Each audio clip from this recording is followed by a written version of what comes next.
So today we're going to be looking at a scenario where Russia and the USA become allies. So in this world, the tensions between the two countries have been dropped, and they're going to be forming an alliance, and they were probably going to be going to war with a lot of countries. Also, guys, we hit 25,000 subscribers, which means that I dropped the special thing for 25k. I talked about it in last video, but I'll go over it briefly in this one. Basically, I released merch. There's stickers, there's mugs, there's also hoodies and shirts. Pictures of that will be on the screen right now. But if you guys want to help out the channel, there's a link to my merch store in the description. There's also it up there at the top of the screen. I'm also going to be doing a shout out giveaway, so by buying a piece of merch, joining my Discord server, and sending a picture of said merch to one of my staff team members, you will be entered into a giveaway in which I can shout you out in a video. Only one person will be winning though, so if you want a chance at that, you can buy any piece of merch. So let's go ahead and get right into the video. So now we have the two allies colored in red, and they're going to be going to war with some countries, and they're going to actually be helping each other out. So since the USA is an ally of Russia in this scenario, no one's really stopping Russia from invading Ukraine. Now I know I've been kind of bullying Ukraine lately, but it just kind of seems like it's inevitable.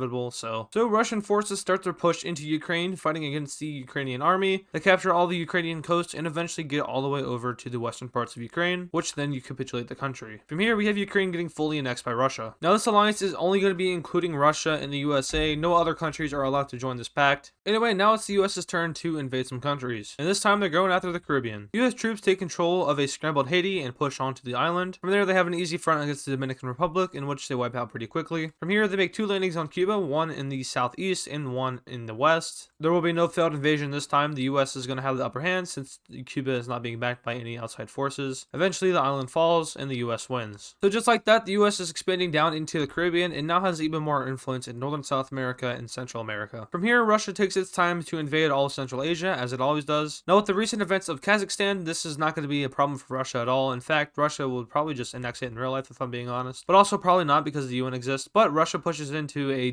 disorganized Kazakhstan and down into Central America. I meant to say Asia. I don't know why I said America. Anyway, once again, Russia and the US are just fully annexing all these countries. So yeah, Russia and the USA aren't really being restricted by anyone. The only countries I could see restricting them from doing this are really India and China.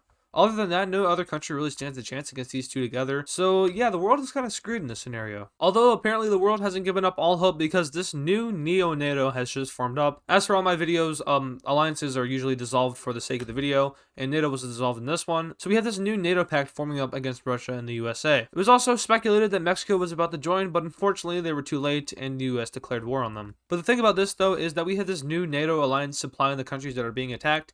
So the Americans and the Russians are being held back a little bit, but then again, we are talking about the USA and we are talking about Russia, so really it's not that much of a difference for them. The US has half of its army focused on Baja California and western Mexico, while the other half is mainly focused on pushing down the Mexican coast and taking Mexico City. Eventually, another landing is made in Yucatan, Baja California collapses, and the Americans start swarming in. Eventually, all the Yucatan Peninsula is taken, and an army manages to capture Mexico City. With this, we have Mexico slowly crumbling, although they are holding on pretty strong in the mountains. But that doesn't really matter when you don't have a capital or any major cities, and eventually Mexico capitulates. From here, we have a pretty ballsy move made by the USA, and they annex all of Mexico. Anyway, the US launches its next campaign, which is taking out all of Central America. The Americans cross the border into Belize and Guatemala, taking out the countries pretty swiftly, then invade El Salvador and Honduras, and take out Nicaragua. Now, if you didn't know, Costa Rica doesn't have an army, and Panama, I'm pretty sure, is a protectorate of the United States. So in this scenario, they're just kind of off to be annexed. So taking a look at the result for Central America here, we have Belize and Guatemala being directly annexed by the United States, but then we have Honduras, El Salvador, and Nicaragua forming in a new Central American country, and then we have Panama and Costa Rica being allowed to keep their sovereignty as a country, although they are now a puppet of the United States. So this is kind of seen as a benefit for joining the US instead of fighting them, so they get to keep their country. And yeah, this is what the US's expansion is looking like in North America. They've just taken out the whole thing. So now it is Russia's time to shine, and they're going to do so pretty well. They declare war on more former Soviet states such as Belarus, Moldova, Georgia, and Armenia, but they make the smart move of leaving alone Azerbaijan, because Turkey and Azerbaijan are allies, and if they invaded Azerbaijan, Turkey would get involved, which would not be good. So once again, this is all happening because the US and Russia are allies. None of them are preventing each other from doing anything. Like in real life, the US is a main factor as to why Russia isn't expanding as much as it probably wants to. And vice versa could be said about the US's influence in Eastern Europe and Central Asia. So yeah, over in Belarus, since they were so pro-Russian, they just kind of let themselves be annexed, kind of like how Germany did with Austria in World War II. Down in Moldova, the country is easily swept out, although that might not actually happen because Romania would probably guarantee Moldova, so maybe that wouldn't happen like that, but it's already said and done. So, and then down in Georgia, we already have Russia taking over this country, so they just continue to push down and eventually take out both Georgia and Armenia. And just like that, Russia has kind of just formed the Soviet Union, although it's not the Soviet Union. I've already done like 5 videos on Russia forming this territory, so I'm going to be giving them a little bit more, although they haven't really gotten Azerbaijan, so I guess they haven't done that. Anyway, these two superpowers are looking dangerous, and that becomes pretty apparent throughout all of Europe as we see many countries join this new anti-American Russian alliance. In fact, we have a majority of Europe joining in on this, except for the neutral countries and the Balkans, because you know the Balkans are the Balkans. We see another similar thing happening down here in South America with Peru and Bolivia forming up an American alliance. This then leads to Venezuela and Guyana and Suriname to join. And then we also have Ecuador and Argentina joining. Now we can see that this world is reacting to this new alliance pretty appropriately. They're forming up pacts against this new alliance. So that's actually pretty much the smart thing to do, although I think it would be better if all those pacts were just one pact. So back over in South America, we have a pretty interesting situation here with Colombia. Now, the US and Colombia have good relations in real life, and I don't think the US would really want to invade Colombia, although I don't think that they would hesitate to. Now, the same thing could be said for like El Salvador, Panama, and Costa Rica. Let's just make a special situation for Colombia. Instead, we have the country of Colombia granting military access to the United States, which then allows them to declare war on the South American pact. Now, once again, this was a pretty ballsy move by the United States, but they do get an ally in this war. And no, I'm not talking about Russia. We actually have Brazil and Chile joining in on the side of America just to kind of expand themselves in South America. And with this, you know, the other countries that really don't have a decision decide to join in on their appropriate sides, and I'm pretty sure Paraguay and Uruguay would be smart about this and join in on Brazil's side. So yeah, the most boring continent in every mapping video has just become one of the most interesting in mine. So American troops in Colombia start their invasion into Venezuela. They mainly focus on taking out the coast, but do push into the mainland country. After doing some pretty sketchy things, we have the country of Venezuela falling to American forces. We then see a joint operation between Brazil and America, taking out Guyana and Suriname. Down south, we see Argentina pushing into Paraguay and Uruguay, as well as a little bit of Brazil. They also take a little bit of Chile with Bolivia, and we see Peru and Ecuador pushing into Brazil. Now, eventually, the blue team does declare war on Colombia to better take out US military bases in the area. So just like that, Colombia has been added to the war. Moving down the coast, since you know the Andes exist, the US takes out major cities along the Peruvian coast. Ecuador capitulates, and Brazil pushes them out of the west. Down south, we have Bolivia and Argentina taking back Bolivia's land that was annexed by Chile. Uruguay falls to Argentina, and Paraguay is split into two. We eventually see Bolivia and Argentina take out all of Paraguay and start to push into Brazil. Meanwhile, the Peruvian coast no longer exists, and the Americans start to push in through the Andes. We then see Brazil pushing in, which eventually makes the country capitulate. From here, the red team makes a gangbang on Bolivia, which makes the country fold. From here, northern Chile is liberated, and the retaking of Paraguay starts. Now, I really wouldn't be surprised if the UK joined in on this war because, you know,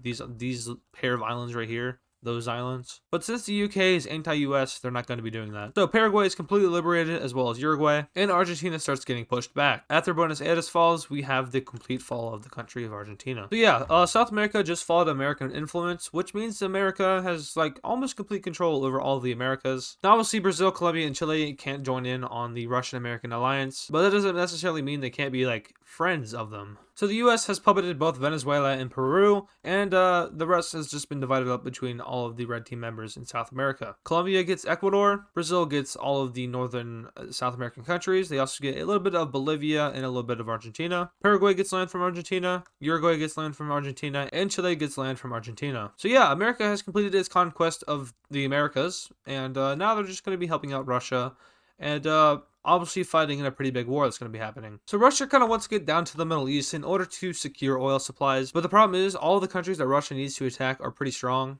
You know, Turkey's really strong, Iran's pretty strong, and Afghanistan is impossible to invade. By fighting Turkey, they would also be fighting Azerbaijan, so that's also just 2 countries right there. So let's just invade Iran, they said. Now, of course, since the US is the US, they're going to be helping out in this war, and the 2 allies start to invade Iran. We even see American troops landing in southern Iran. From here, they meet up in the east, and together, these 2 mighty superpowers just wipe out the entire country. Looking at this peace treaty here, Russia annexes all of Iran, and America makes a puppet out of southern Iran. And this makes Azerbaijan's exclave even more weird. So now that Russia and the USA have access to the Middle East, they just kind of go haywire and invade everybody. Now, this would most likely trigger all of North Africa to join the war, but since since this is Russia and America's video, that's not going to be happening. And so the two allies start their invasion. First of all, we have Iraq being slapped around and fully annexed. Then Kuwait is easily taken. From here, Syria folds, as well as Lebanon. Jordanese forces just evacuate. From here, Saudi Arabia stands to be the strongest country in the Middle East, so they kind of put up a defense. Plus, the Saudi desert isn't going to be a walk in the park. Although we do have Qatar getting invaded, and then eventually the UAE. Landings are made in both Yemen and Oman. And yeah, Saudi Arabia is fighting a war on all fronts. Eventually, they lose a lot of valuable area, and Saudi Arabia sees no hope in the war and surrenders. From here, the Middle East gets divided up again. So taking a look at this treaty here, we actually don't have the borders changing at all. Instead, we see some countries getting puppeted, such as Qatar and the UAE becoming a Russian puppet, and Iraq and Kuwait becoming an American puppet. Now, this new color here that I haven't really featured in any videos is a joint operation color. That means both of these countries are running a government in this country. Anyway, now it's time for the big bad war of this video, and honestly, I've been recording for like 40 minutes now, and I didn't think this video would be this long, but it is, so it doesn't matter. Let's go ahead and get started. So some gunfire happens over here in Eastern Europe. No one really knows what happens, but we have Russia declaring war on Poland. Now, this doesn't look too good for the Americans and the Russians here, although the two countries were prepared for this. So while Russia has to deal with all of Europe, America just has to deal with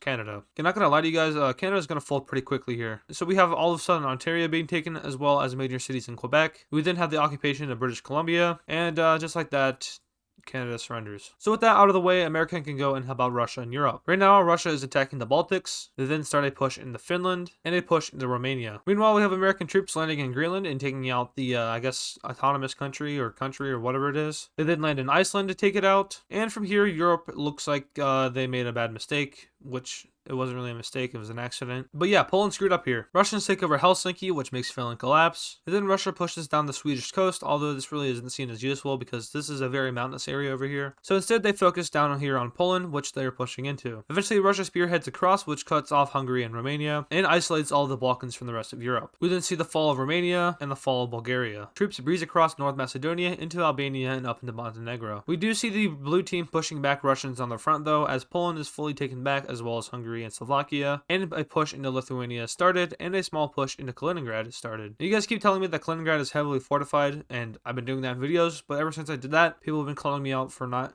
having Kaliningrad invaded, so I don't know who to trust here. So we've been focusing in a lot on Eastern Europe here, but let's go ahead and check on Western Europe. Well, it looks like those pesky Americans are here. We have Portugal being taken out, and then a push into Spain has started. So yeah, Europe kind of looks like they're screwed here, and they really are. We even have Americans landing in Scotland, which, you know, that isn't a good sign. And I think I might have buffed America and Russia a little bit too much in this video. But once again, they aren't really holding back, and there's no one holding them back, so they could probably pull this off. In my USA versus EU video, I had the USA winning, I'm pretty sure, although I did say it was a stalemate. But, you know, just the USA alone managed to stalemate Europe. Imagine if Russia helped out. They'd be able to wipe out the entire thing. Madrid is captured by a spearhead, and all of Iberia falls to Americans. Northern Ireland is taken by the IRA, American troops, and Scotland is liberated, captured. Russia pushes back into Lithuania, Poland, Slovakia, Hungary, and Kaliningrad, and Europe starts to fold. With this, Europe sees no hopes and decides to surrender over to Russia and America, which brings us to the biggest peace treaty of this video. So taking a look at this peace treaty here, we have a very interesting Europe. So Europe made a big mistake, obviously, and